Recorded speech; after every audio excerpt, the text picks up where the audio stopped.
오늘 하나님의 말씀은 전도서 7장 1절로 4절 말씀, 제목은 잔치집과 조상집이다라는 말씀 가지고 함께 은혜를 나누시겠습니다. 한 번은 시장에 팔려온 한 칠면조가 있었습니다. 잡혀온 다음 날 아침 종이 울리자 주인이 우리 안으로 들어왔습니다. 혹시 나를 잡아먹으면 어쩌지? 칠면조의 걱정과는 달리 주인은 사료가 담긴 접시와 물을 두고 나왔습니다. 다음 날도 그 다음 날도 마찬가지였죠. 칠면조는 사료를 배부르게 먹을 수 있는 아침 9시만을 기다렸습니다. 6개월이 지난 뒤에도 어김없이 9시에 종이 울렸고 칠면조는 그날도 어김없이 먹이를 먹을 생각에 들떠 있었습니다. 주인이 칠면조를 꽉 붙드는 거예요.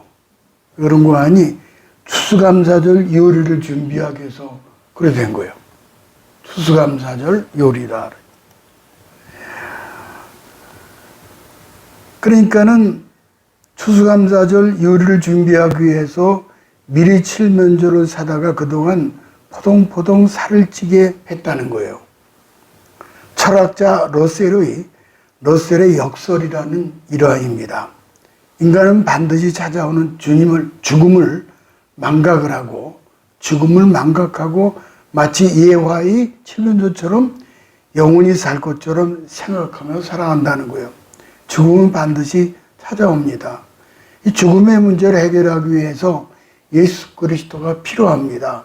오직 그분만이 우리 인생의 문제를 해결해 줄 수 있죠. 죄와 사망에 처한 인간을 용서와 부활로 천국과 영생을 주실 수가 있기 때문입니다. 전도서 7장은 성경에 나타난 유명한 역설의 장이라고 말하는데 인생의 7가지 역설의 진리가 쭉 나옵니다. 역설이라는 말은 뭔고 하니 역설은 파라독스라 그러죠. 파라독스. 얼른 보기에는 모순되어 보이지만은 자세히 보면은 진리임을 깨닫게 되는 수사법입니다. 사도 바울은 성도의 7가지 역설이 있는데 유명하죠. 속이는 자 같으나 참되고 무명한 자 같으나 유명한 자요. 죽는 자 같으나 보라 우리가 살고 징계를 받는 자 같으나 죽임을 당하지 아니하고 근심하는 자 같으나 항상 기뻐하고 가난한 자 같으나 많은 사람을 부유하게 하고 아무것도 없는 자 같으나 모든 것을 가진 자로다. 오늘 말씀도 역설 중의 역설이죠. 아름다운 이름이 보배로운 기름보다 낫다. 죽는 날에 출생하는 날보다 낫다. 초상집에 가는 것이 잔치집에 가는 것보다 낫다. 슬픔이 웃음보다 낫다. 지혜자의 책망을 듣는 것이 우매자의 노래를 듣는 것보다 낫다. 일의 시작의 끝보다 낫다. 참는 마음이 교만한 마음보다 낫다. 그런 등등입니다. 밥 무헤드 목사님은 우리 시대의 역설이라는 글에서 현대인의 삶을 이렇게 묘사를 했습니다. 아주 유명한 목사님이신데 밥 무헤드 목사님이 우리 시대의 역설이다. 집은 커졌지만 가족은 더 작아졌다. 문명의 이기로 더 편리해졌지만 시간은 더 없다. 지식은 많아졌지만 판단력은 모자란다. 약은 많아졌지만 건강은 더 나빠졌다. 너무 과속하며 너무 화를 내고 너무 피곤하며 너무 TV를 많이 보고 너무 적게 기도한다. 수명은 늘었지만 시간 속에 생기를 불어넣지는 못하고 있다. 달까지 쉽게 왕복하고 있지만은 바로 옆집의 이웃이나 길 건너 이웃을 방문하는 일에는 더욱 인색해졌다. 공기는 정화시킬 수 있지만은 영혼은 더 오염되었고 원자를 쪼갤 수 있지만 스스로 편견은 극복하지를 못한다. 역설 중의 역설은 전도서 7장을 통해서 사망에서 생명으로, 시간에서 영혼으로, 그리고 지옥에서 천국으로 우리가 가고자 합니다. 첫 번째는 아름다운 이름과 보배로운 기름, 죽음과 출생, 이렇게 이제 말씀하고 있어요. 1절을 다시 한번 좀 보겠습니다. 아름다운 이름이 보배로운 기름보다 낫고 죽는 날에 출생하는 날보다 나으며, 우선 보배로운 기름이라는 것은 올리브 열매에서 추출한 향유를 뜻합니다. 이 향유는 여러 용도로 쓰는데 성전의 제사에 쓰이는 떡을 만들 때 혹은 성소에 등불을 밝힐 때 이 기름을 사용을 하죠. 혹은 피부의 의약품으로도 쓰이고, 이것은 사람들이 귀하게 여기는 재화, 재물의 가치를 상징을 합니다. 그래서 사람들은 이 좋은 기름을 가지고 싶어 합니다. 그런데 하나님은 세상 사람들이 갖고 싶어 하는 보배로운 재물보다 사람의 이름이 더 귀하다, 그렇게 말씀하셔요. 왜냐하면 재물은 죽으면 끝나지만 이름은 죽어서도 남아있기 때문이죠. 전도자들은 하늘의 별처럼 영원토록 빛이 난다. 이건 유명하죠. 그러니까 복음을 전하는 사람이 이 세상의 가장 큰 복이에요. 부지런히 복음 전하시기 바랍니다. 하늘의 별처럼 영원토록 빛난다는 거예요. 전도자는. 그 이름이. 사람의 이름은 그의 인격과 그의 존재를 상징을 합니다. 그가 어떤 삶을 살았는지를 나타냅니다. 그러므로 사람이 어떤 이름을 남기느냐 하는 것은 얼마나 많은 부귀영화를 누렸느냐 하는 것보다 더 중요하죠. 성경에 보면은 영원토록 지워지지 않고 남겨진 이름들이 있습니다. 우리가 글씨를 쓰다 보면은 잘못 쓰면은 지우개 나오고는 화이트로 지우면은 깨끗이 지워집니다. 그러나 우리 인생은 지우개가 없습니다. 우리가 살았던 그대로 기록으로 남습니다. 의인 아벨과 살인자의 가인의 이름이 그대로 남아있고, 전도자 바울과 그리고 배반자 가론유다의 이름이 그대로 남아있습니다. 다윗과 솔로몬, 베드로와 요한, 야고보 이름이 그대로 남아있습니다. 그 누구도 이름을 지울 수가 없습니다. 그러면 우리는 이 세상 떠난 다음에 어떤 이름을 남길 것인가 생각하면서 살아야 할 것입니다. 좋은 이름이란 사람이 선호하는 이름을 말하는 것은 아니죠. 50, 60년대에 영아 사망률이 높아서 그 이름에 길영자가 들어간 이름은 선호했습니다. 예를 들어서 영철이, 영희 그런 이름을 썼어요. 7, 80년대에는 공부 잘하는 아이가 되기를 바라는 마음에 알지자에다 또는 슬기지자, 그래서는 이름을 선호했는데, 예를 들어 지훈이, 지혜 이런 이름을 많이 줬어요. 그러면 좋은 이름이란 무엇을 말하는 것입니까? 한마디로 하나님과 사람들로부터 얻게 되는 평판을 뜻합니다. 다시 말씀드리면 좋은 이름이란 명예를 뜻하는 거예요. 그래서 사람들은 좋은 이름보다 좋은 기름을 얻고자 합니다.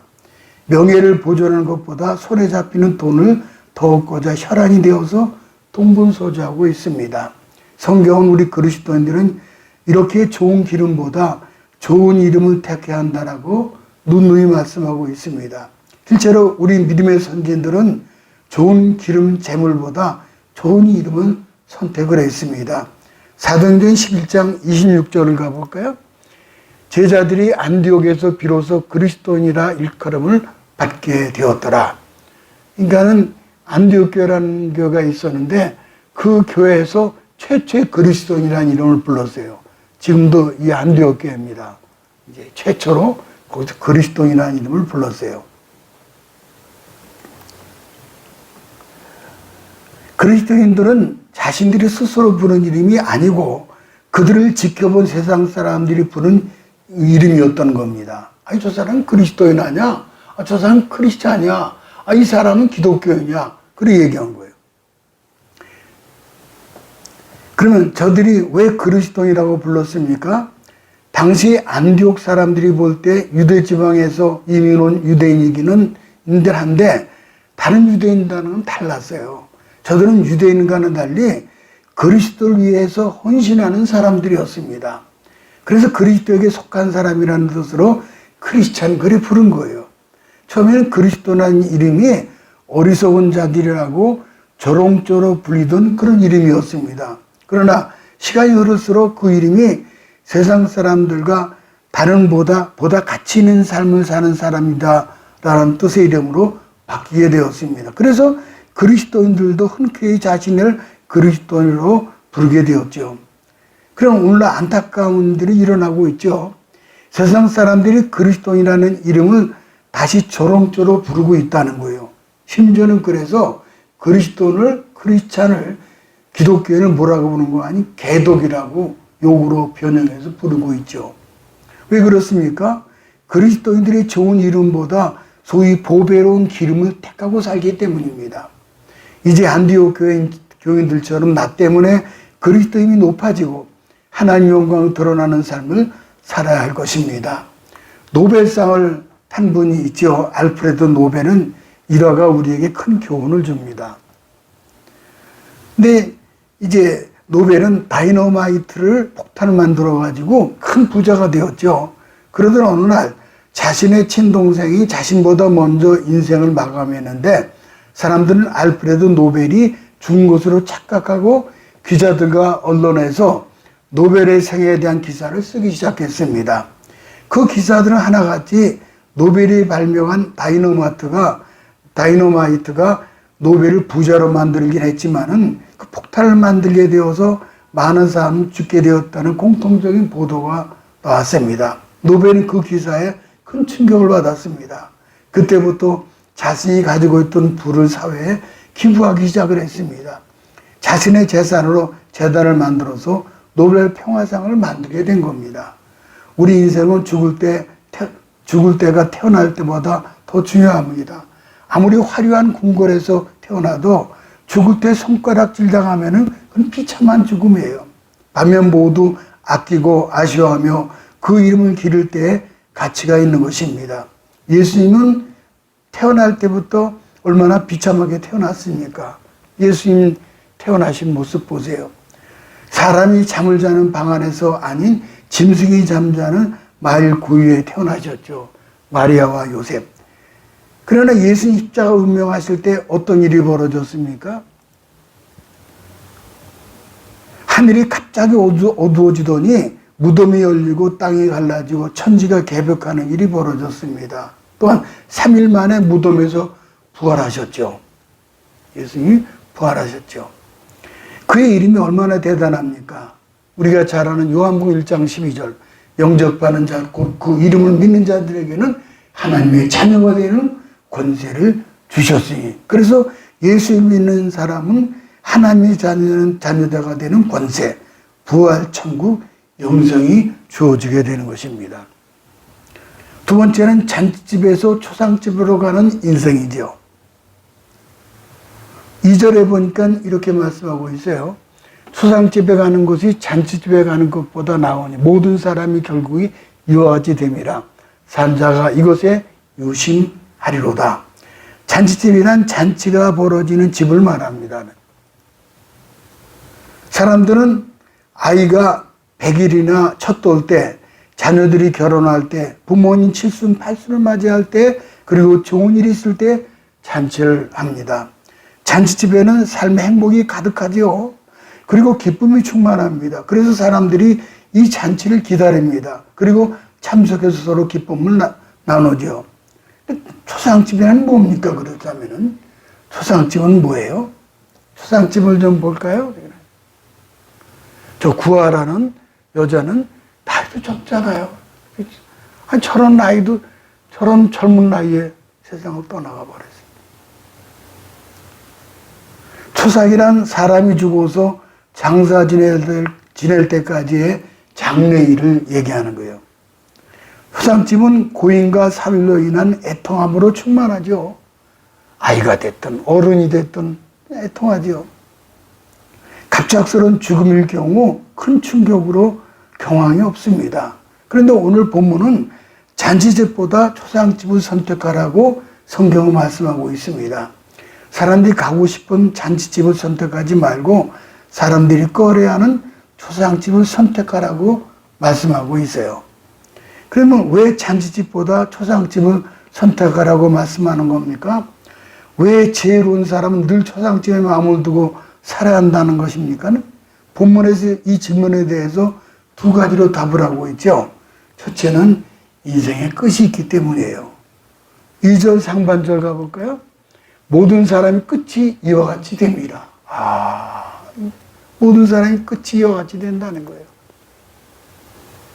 사람들은 결국 죽을 것이고 자신의 조상을 치르게 될 것이라는 거예요. 그래서 초상집을 마음에 두고 살라는 거예요. 물론 우리 인생에 살면서 축하할 일이 많이 있죠.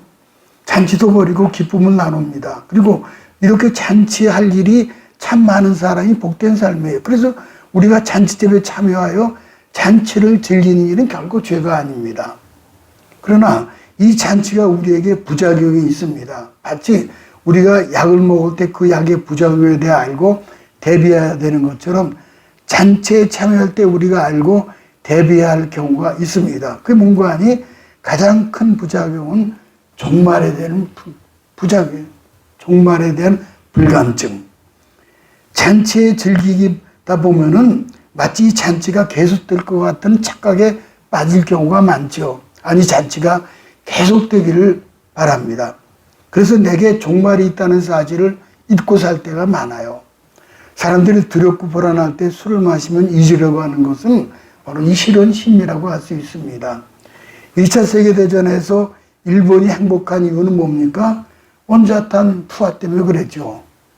그런데 당시 미군이 히로시마에 원자탄을 투하하기 전에 여러 차례 삐라를 뿌려서 경고를 했습니다. 바로 이 삐라예요. 이 삐라, 요게요. 삐라인데, 이 삐라 내용이 뭔가 하니 1945년 8월 6일 0시 이전까지 50리 밖으로 피하라. 근데 사람들이 피하지 않았어요. 당시 인구 24만 명인데 14만 명이 죽고 살아남은 사람은 방사능으로 인해서 죽음의 고통을 또 겪었죠. 둘째는 슬픔의 교훈 때문이죠. 슬픔의 교훈. 3절 가볼까요? 슬픔이 웃음보다 나오면 얼굴에 근심하는 것이 마음에 유익하기 때문이라. 슬픔이 웃음보다 마음에 유익하기 때문이라는 거죠. 목사는 힘든 점도 있지만은 좋은 점도 있어요. 가장 좋은 점은 초상집에 자주 간다는 거예요. 그러다 보니까는 죽음의 의미를 더욱 깊이 깨닫게 됩니다. 그리고 그 깨달음을 유족들과 함께 나누죠. 깨달음의 핵심은 그리스도인들의 죽음이 화가 아니라 복이라는 걸 전하기 위함입니다. 죽음이 복인 이유는 내 영혼이 세상을 떠나가 저 천국으로 가기 때문이죠. 이 그림 보세요. 보면은 육신은 여기 있지만은 영은 빠져나갑니다. 이 사람이 흰우산을 보게 될 줄을 누가 알냐는. 영이 하나님 옆에 가고 흙은 흙으로 돌아가는 줄 누가 알냐. 인간에게는 영혼이, 동물에게는 이게 없어요. 인간에게는 영이 빠져나가서 하나님 앞에 가게 되는 거죠. 안개와 그림자처럼 잠시 있다 사라지는 이 세상에 잔치와는 달리 천국에서 영원토록 영생 복락을 누리는 잔치에 참여할 수 있기 때문이죠. 세상 잔치에 참여해서 맛보는 웃음은 잠시 고통 있게 해주는 진통제와 같아요. 그러나 초상집에 참여해서 느끼는 슬픔은 쓰지만은 병을 치료해주는 명약과 같습니다. 그래서 웃음보다 슬픔이 우리 마음에 유익합니다. 사람들은 죽음 앞에 각기 다른 반응을 보입니다. 나폴레옹은 죽는 순간에 가장 사랑했던 세 가지를 중얼거렸어요. 내 조국 프랑스, 충성된 군이, 사랑하는 아내 조세핀.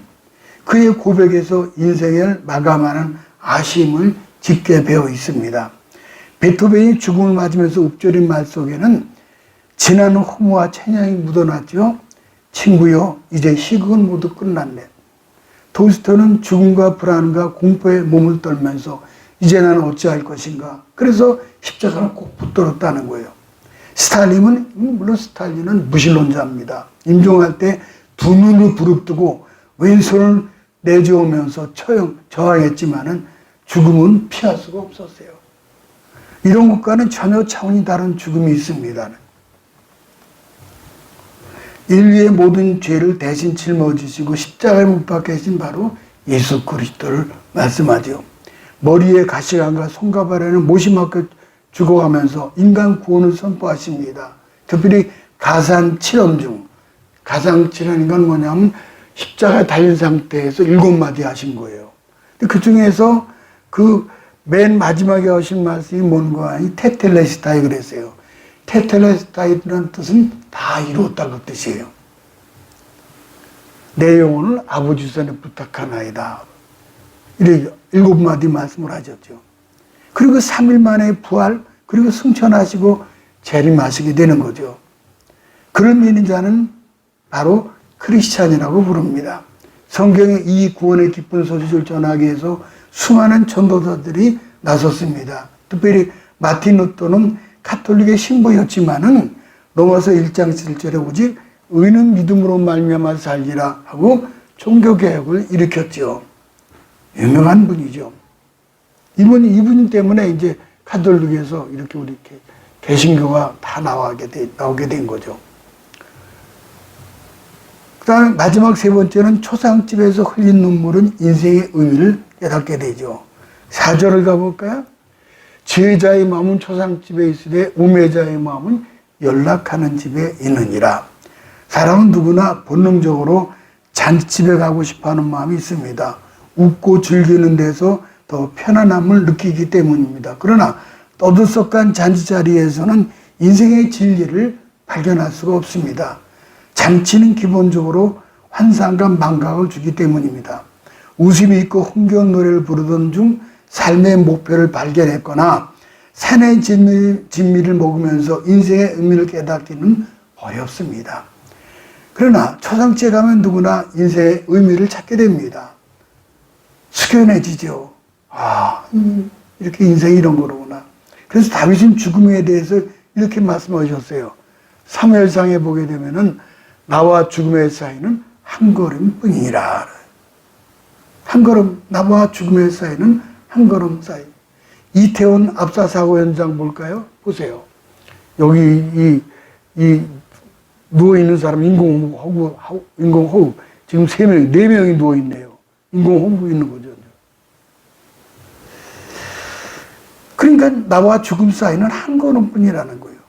망자와 산자의 차이는 한 걸음뿐. 이것이 인생의 현주소입니다. 우리 인생은 눈물 속에서 인생을 배우게 되는 거예요. 눈물이요. 옛말에 인생은 눈물 젖은 빵을 먹어보기 전에는 논하지 말라 인생을.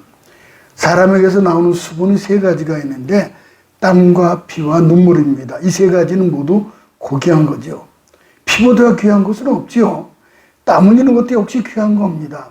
전쟁터에 나가려는 군인은 훈련의 땀을 많이 흘려야 전쟁의 피를 덜 흘리게 된다는 그런 이치입니다.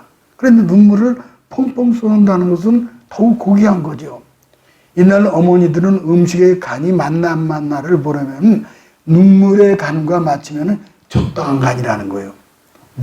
최근 뉴욕 타임즈에서는 눈물 속에는 세균을 죽이는 라이소탐이라는 성분이 있는 것을 발견했다고 그래요. 세균을 죽이는 그 눈물.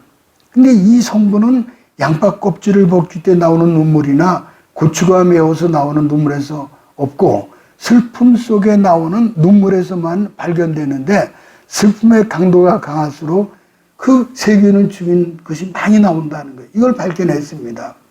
예수님은 공생의 기간에 보면 웃었다는 기록은 한 번도 없지만 울었다는 기사는 3번씩이나 나옵니다. 한 번은 나사렛 무덤에서 눈물을 흘리셨죠. 이것은 단순한 눈물이 아니라 영혼에 대한 연민의 눈물이었습니다. 또 한 번은 예루살렘 성을 보시면서 우셨죠. 이것은 장차 멸망할 민족의 장례를 보시고 울었던 눈물입니다. 그리고 마지막 눈물은 겟세마네 동산에서 십자가를 지기 전에 흘린 눈물이죠. 유명한 이 그림이 여기서부터 나온 거죠. 이 눈물은 마지막 사명의 십자가를 지시기 위한 눈물이었죠. 그러므로 우리가 전도의 사명을 감당하려면 이런 눈물을 흘려야 합니다. 초상집에는 잔치집에 없는 회개가 있어요. 히브리서 9장 17절에 한 번 준 것은 사람에게 정하신 것이요 그 후에는 심판이 있으리니. 잔치집에서는 먹고 즐기기에 통해 자복의 은혜가 임하는 것은 본 적이 없습니다. 욥은 10명의 자녀를 잔치하다가 돌풍으로 집이 무너져 죽었어요. 벨사사람은 귀인 1000명을 초대해서 큰 잔치를 했습니다. 이런 그림이에요. 근데 예루살렘 성전에서 쓰는 금, 은, 제기에 술을 퍼마실 때 벽에 손가락에 나와서 글을 쓰고 있는 거예요. 얼마나 놀라, 넓적다리가 버들버들 떨렸지. 뭐라고 쓰는 거 아니? 메네메네 되길 우바르신 그러세요. 이거 해석하니까 뭔고 하니? 왕이 저울에 달려서 부족하다 그 뜻이에요. 그날 밤 바사군이, 페르시아군이 쳐들어와서 왕과 귀인 1000명을 다 죽여버렸어요. 한순간이 한순간. 미국의 프리스턴 신학교에 저명한 교수님이 계셨었는데 어느 날부터 찬송가를 흥얼대는 것이었습니다. 학생들이 이유를 묻자 자신의 꿈 이야기를 해주는 거예요. 꿈을 꾸었는데 천국 입구에 자기도 차례를 기다리더라는 거예요. 근데 한 천사가 천국에 들어가는 자격 심사를 하는데 그 자신을 향해서 아는 대로 찬송을 불러보라 그러더라는 거예요. 근데 늘 그 책과 씨름하고 학생들만 가르친 교수님이 우물쭈물하다가 끝내지도 못하고 중단하고 말았다는 거예요. 이 천사가 호통을 치면서 그 신학자라는 사람, 신학박사라는 사람이 이 사람이 형편없는 신자로 보면 찬송도 못 부르면서 어떻게 천국에 들어오겠다고 하는가? 천사가 어찌나 큰 소리로 호통치고 혼내키는지 깜짝 놀라 깨보니까는 꿈이더라는 거예요. 꿈속에 혼이 나는 교수님은 그 후부터 항상 늘 찬송을 부르고 또 찬송과 기독교 방송을 들으면서 새로운 인생길, 신앙의 길을 가게 되었다는 간증입니다. 또 하나 간증이 있습니다. 미국에서 있었던 일인데 어느 교회 성도들이 신앙생활에 시큰둥해서 주일날 예배를 안 드리고 골프 치러 가고 무슨 캠핑카 몰고 산으로 둘러가는 거예요. 그러던 중 교회에 초상이 났다는 연락이 왔습니다. 모두들 상복을 입고 가면서 누가 죽었을까 하면서 이제 관을 향해서 나아갔습니다. 그런데 앞에서 망자에게 꽃을 드리고 나오면서 모두 울음을 터뜨리는 거예요. 그래서 뒷줄에 있던 조문객이 작은 목소리로 누가 죽었어요? 그래 물어봤대요. 가보면 알아 그러는 거예요. 그러면서 그냥 더 슬피 울더라는 거예요. 더욱 궁금해가지고 도대체 누가 죽었는가 하고 가까이 자기 차례가 와서 꽃을 들고 관에 앞에 갔습니다. 미국은 그렇게 장례를 그렇게 드립니다. 알고 보니까 관이 비어 있는데 관 바닥에 거울을 깔아놓은 거예요. 거울을. 그 거울을 깔아놓아서 자기가 거기 누워서 이렇게 보는 거예요. 여기 내려다 보니까는. 그 모습을 보더니만은 자기도 모르게 눈물이 왈칵 쏟아지는 거예요. 가슴에 복받쳐가지고. 그래서 모두 울면서 신앙의 나태함에 경각심을 크게 가졌다라고 합니다. 모쪼록 전도서 7장의 솔로몬의 역설, 이 파라독스를 통해서 인생의 진리를 발견하고 천국을 향한 순례의 길에 바로 서시기를 주님의 이름으로 축복합니다.